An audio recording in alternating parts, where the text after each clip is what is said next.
Hello, welcome back to my channel. This is yours truly, 50 Only, and I'm going to be reviewing Sistas Season 2, Episode 20. So, if you like this video and you like what you hear, please like, comment, and subscribe. So, let's get right into the episode. It starts off with Maurice. He's at the bank, and Jacoby, the new guy, comes in, and he brings Maurice some coffee, and Maurice is like... and Jacoby's just trying to kind of warm up to Maurice. So, and he's calling Sabrina Bree, and Maurice is looking at him like you don't know her that well. So then Maurice tells Jacoby that he knows he likes her. He likes Sabrina. And Jacoby, starts saying, So he starts questioning Maurice about Calvin. And he's trying to understand, trying to understand how Calvin could be with a man, but also be dating Sabrina, so to speak, or, liking Sabrina. So then Maurice's, this is funny. Maurice's friend comes in, really kind of loud and boisterous, comes into the bank, and he says he wants to take Maurice to lunch. And then it is now that Maurice finds out that it was actually his friend Bootsy, like Bootsy Collins. He actually finds out that it was his friend Bootsy and this random guy that was actually in Calvin's room, and it wasn't Calvin. So Maurice is so upset, and he basically tells him, you need to go. Don't you ever come to my house again. And so the guy leaves. Bootsy leaves out, and on the way out, Sabrina comes in, and Maurice abruptly says that he has to leave. So he says, I gotta go on a break, and that is slow. And side note, it's always slow in that bank. I mean, you might see one or two people, or most of the time you don't see anybody in there. It's usually just them. So that bank is always slow. I don't even know how it stays open. So after Maurice leaves, he actually goes home, and there's Calvin sitting at the table in the dining room. And Calvin asks Maurice, why did you tell Sabrina that, that basically he was gay, or, that he was with a man? Just remember last weekend, Sabrina called Calvin after she found out from Maurice, left that message on his cell phone telling him never to bother to call her, and that, all he had to do was be honest. I mean, she was just saying a lot based off of what Maurice said to her. So Calvin's asking Maurice, why did you tell her that? And Maurice admits, to making a mistake, and he apologizes and says that he's going to go back to work and let Sabrina know. And, Calvin is like, you need to go tell her. So, Maurice is like, I am. So he went right back. He went back to the bank. He tells Sabrina that it wasn't Calvin in his room. And he tells this story about his friend Bootsy, who always cheats on his boyfriend. And Sabrina just kind of stands there in shock. And this is what I will say about Sabrina. Now, Sabrina knows that Maurice can be messy, right? Sabrina also, from the history of her and Calvin, I don't understand why she would just listen to Maurice and just believe what Maurice said, because when Calvin lost his dad and they were in the hospital, that was a moment when Calvin and Sabrina's relationship kind of, it went to another level, because they began to really open up to one another about things that have happened to them in the past. And knowing that Calvin really opened up and let her in and was totally honest with her about, his history of being molested by a woman, why would she think he would lie about not being gay? And why was she just so quickly believe Maurice without even talking to Calvin.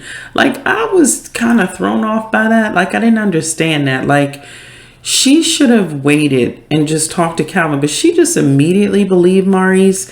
And then she went as far as to call Calvin and say all that stuff on his text, on his message. I just didn't understand that. She left that message like that. So that was kind of telling about Sabrina. She's very gullible and easily persuaded. It's almost like she doesn't think on her own. Like, she actually listened to Maurice. Like, I would not have jumped so quickly to just believe him and just not only that, but just actually end everything with Calvin based off of something that Maurice said, knowing how messy he can be. So I question that. So after she stands there looking completely shocked, she doesn't say a word to Maurice, and she leaves, and then she goes to Danny's job. And she goes there, and as she's standing there, she goes up to Danny. Danny's, behind the desk, and Zac is also standing there because he was talking to Danny. And Danny tells Sabrina that Karen got Zac arrested, basically, because after Sabrina comes up, Zac leaves, and then Danny tells Sabrina that Karen got Zac arrested. And Sabrina begins to tell Danny about the whole situation with Calvin and Maurice. And she tells him, tells Danny about what happened and how she felt bad. She felt really bad about the call that she made to Calvin. So Danny encourages her to just move on. She's like, look, girl, you need to go ahead and move on and forget about Calvin. Y'all have been this back and forth thing too long. Just move on. Forget about him. So they decide to go. They're leaving. They both leave together to go to Andy's house. So they're driving together. So now we go to Andi. So Andi and Derek's ex, her name is Jasmine. They have this exchange.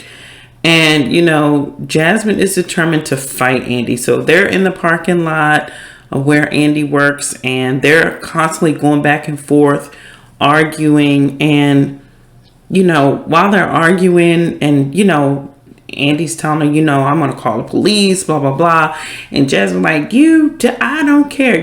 They're just going back and forth. Like, it's so elementary what Jasmine is doing. And also that Andy's feeding into that.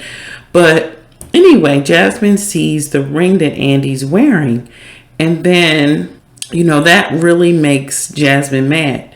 And Andy's like threatening to have them arrested. She says, if your girls were smart, she said, that was funny when she said, if your girls were smart, they would, blah, blah, blah. And then Jasmine said, they not.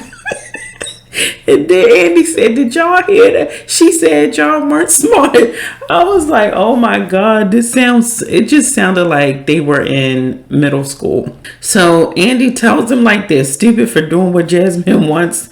And, why is Andi like blurting out to these girls what Gary said and what, it just was stupid to me, that whole exchange. And then, Jasmine flashes a ring and claims that Gary gave it to her. And, so of course Andy's like, oh, you're lying. So, Jasmine Jasmine slaps Andi and says, you do that. And the girls, her goons, I call them, they begin to attack Andi. Then all of a sudden, while they attack Andi, Fatima, I love Fatima. Fatima pulls up. And she gets out the car immediately, pulls out her gun. She yanks one of those girls by the head. Fatima don't play. And she was like, she told the other one, get over here where I can see you. This is where, because if you remember in the last episode, I was wondering, how would somebody like Fatima like Zac? I was saying, why would Fatima like Zac? She just doesn't seem like that type of person based off of what she was aspiring to be, and, you know, all that stuff. And then Zac coming out of jail, I just didn't see she just didn't seem like the type of person that would pick a Zac. But this is where I realized, now I get it. One thing she said was, she was like, she told Jasmine, when she pulled that gun out, she said, "You playing crazy. I'm real crazy." And then Jasmine's goons leave her because they scared of the police. This is where I said Fatima wanted to actually shoot Jasmine, and she wasn't afraid to. And she even told Andi, "Why didn't you let me shoot her?" You know, and of course, I didn't realize Fatima was actually trying to become a lawyer until Andi said it. I thought she was just like, maybe like a paralegal. I didn't know she actually was in school to become a lawyer, or she was, you know, that's what she was aspiring to do. And when I heard Andi say that, I was like, okay.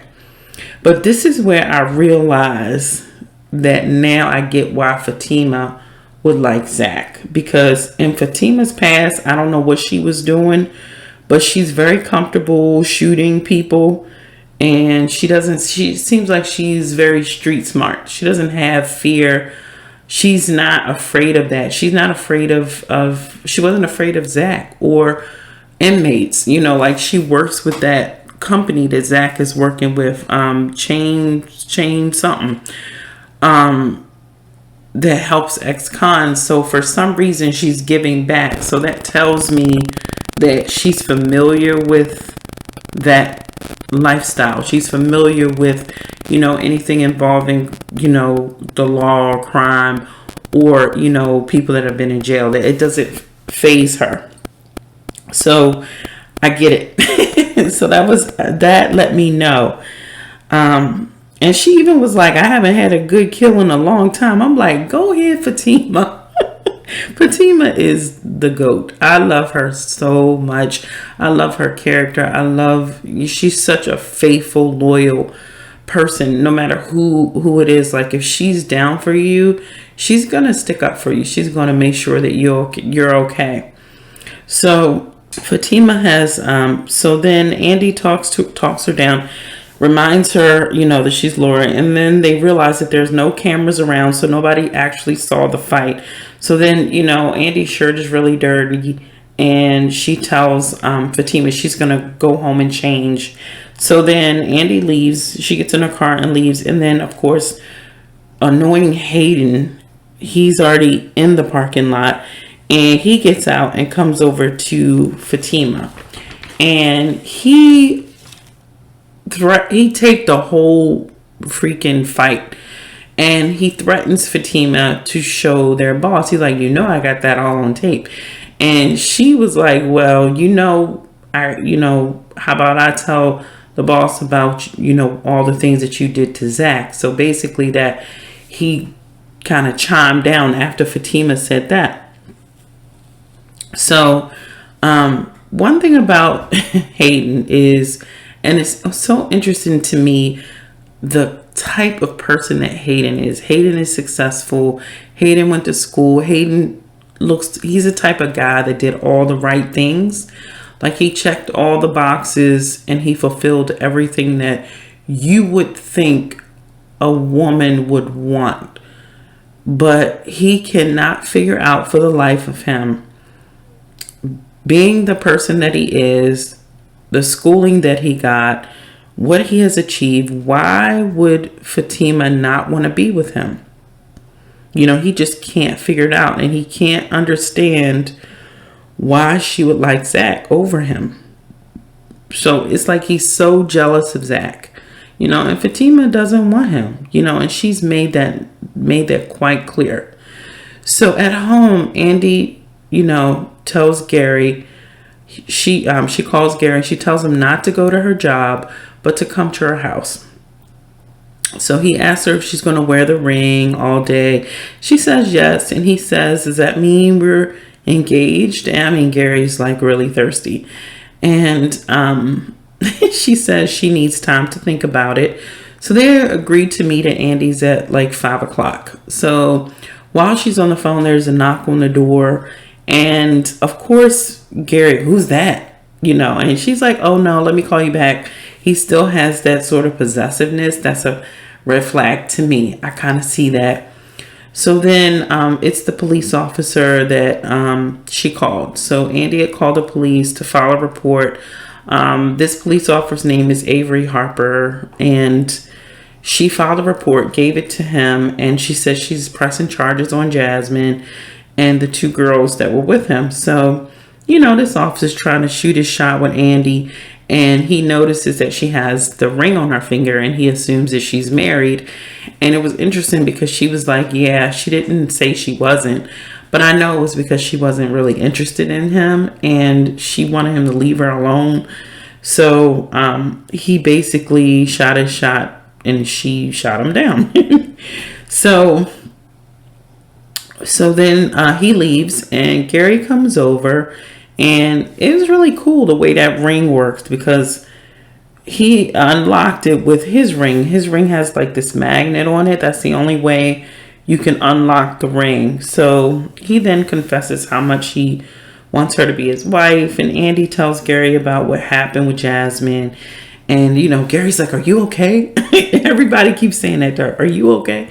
And she's like, yeah. And then he also tells her about the 2 girls, her friends, Jasmine's 2 friends that were with her, and he gives Andi their last name.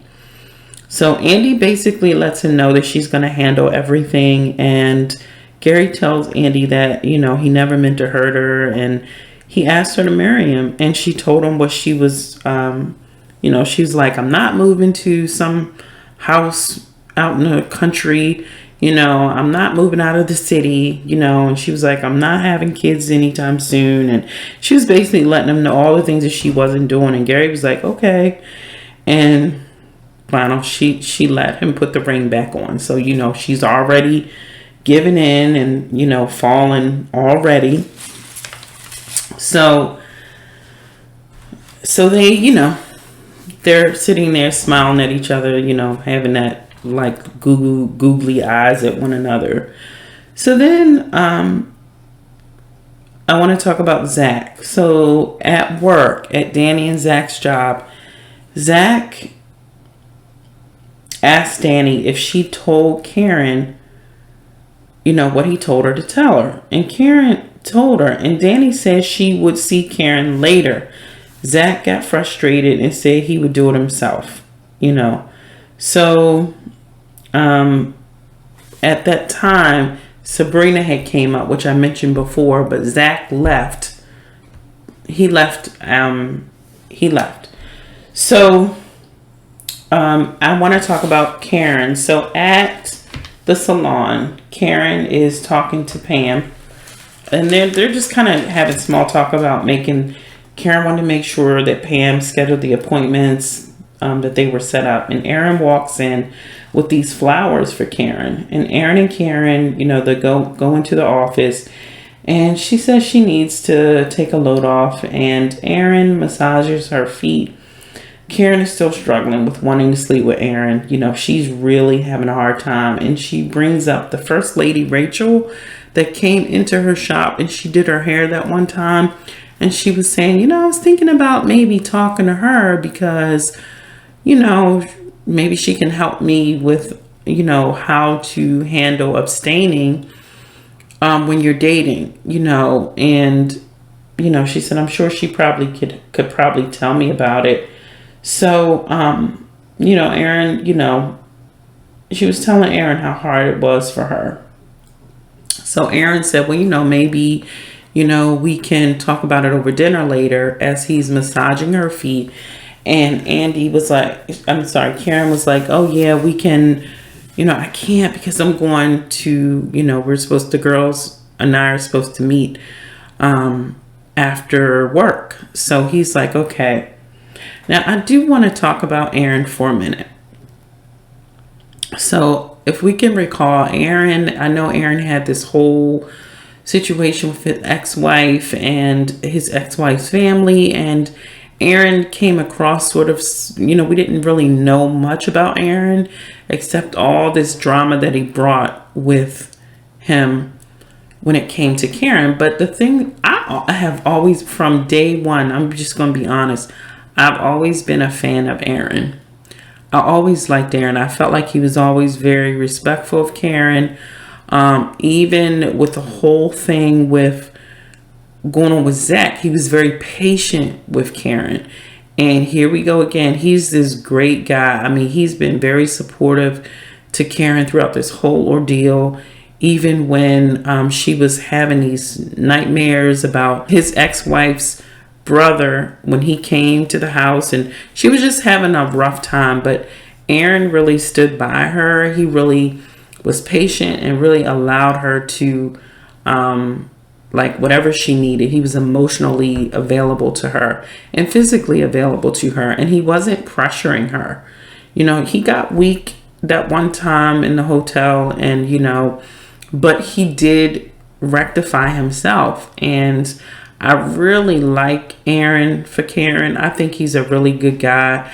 And it's interesting because you can see how she's really struggling. I know he is, you know, he loves God, but I don't know, like Karen is really kind of showing us that she's having a hard time being that way, being somebody that can abstain, but she really also cares about Aaron. So we have to see how that all plays out.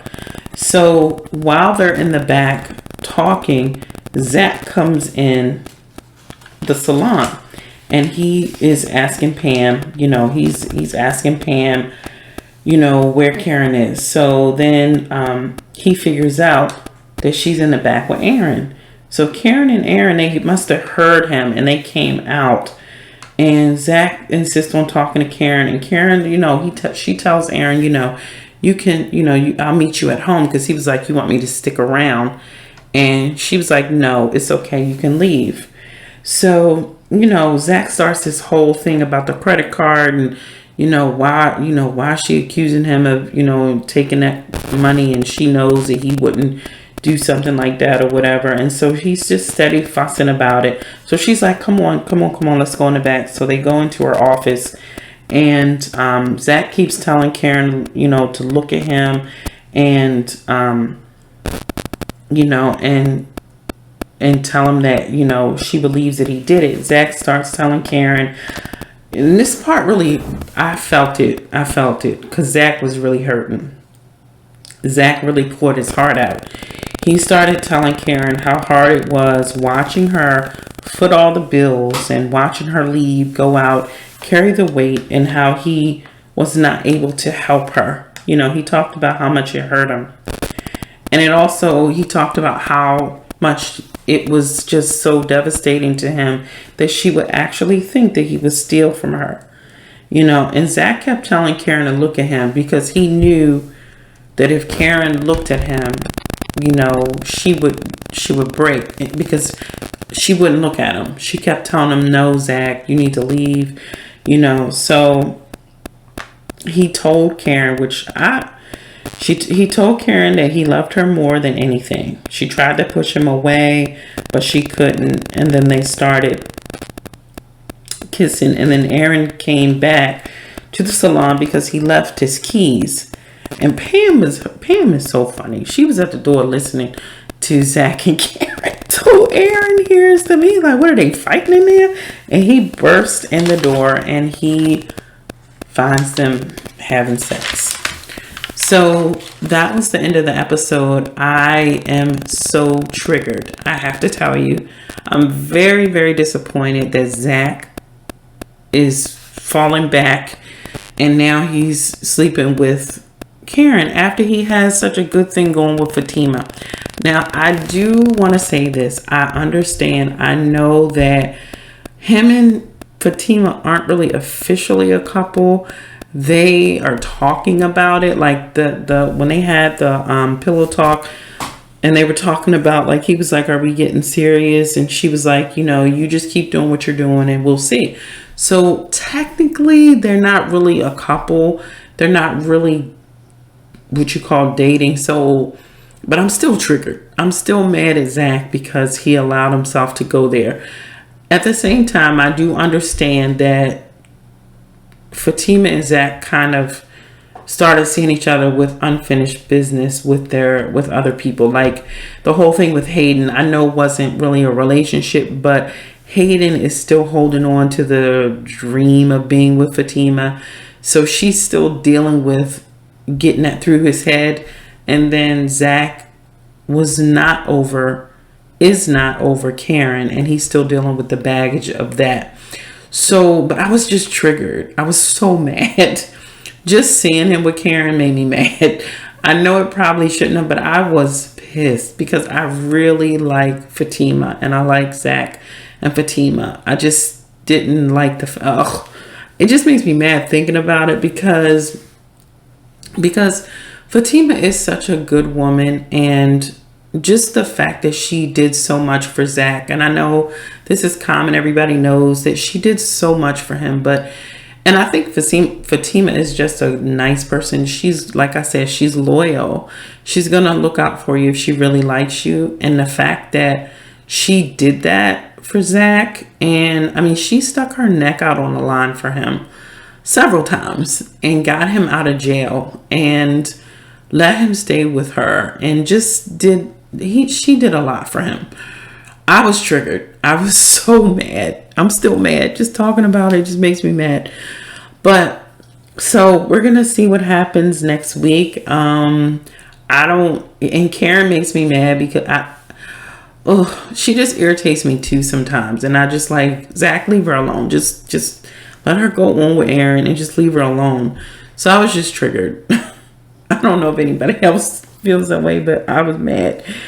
So that is it for the episode. If you guys like this video, please like, comment, and subscribe. And I will see you all in the next video.